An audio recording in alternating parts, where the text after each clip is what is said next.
si Ray Javier, taga-Taguig. Shoutout nga pala sa mga kasamahan ko dyan sa domestic na ramp. Kung gusto nyo mag-add ng restriction, kay sermon lang po. Salamat sir. Sige. Misis mo. Thank you. Shoutout mo. Shoutout nga pala sa misis ko, Sheila Javier, sa pamilya ko. Maraming salamat. Thank you. Sige sir, magta-drive na po to si sir. So ayan po pala si Sir Ray. Si Sir Ray is mag-a-additional to ng code 3. So code D po ang kukunin niya, pampasahero po kasi ang gusto niya i-drive. So yung mga gusto dyan mag-add ng code, PM nyo lang po ako sir. So magkaiba na po pala yung code natin sa code 3. Yung C at saka D. Yung C ay para sa straight track, samantalang yung D ay para sa bus. Ayun.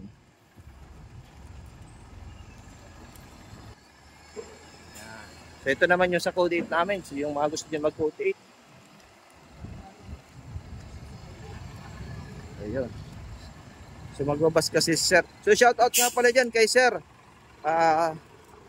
Lira Anutog. Shoutout sir. Pati kay sir Jonah Abonete. Shoutout sa iyo sir. E din kay sir Fernando Marmol. Shoutout sa iyo sir. Maraming salamat sir. So yung mga kasamahan natin dyan OFW sa Saudi at sa ibang bansa, shoutout sa inyo. So yung company natin dyan Almaray at Nadik, shoutout sa inyo mga sir. PM lang po ako sa mga gusto dyan mag additional code. Ayan, parking ang gagawin nito ni sir.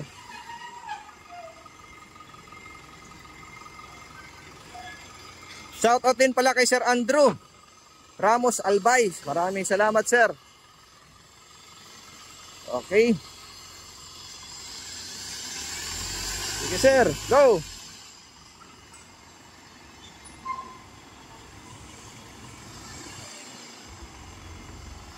Parking po ang gagawin niya ni sir.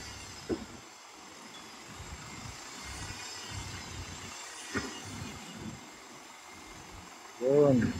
So search nyo lang yung page ko po sa Facebook, TikTok at YouTube. PDC by Sermon. Yun. Ayos. So shoutout nga pala kay Sir Ederico Mimay. Yan, yung mga gustong mag-apply, pwede dun kay Sir.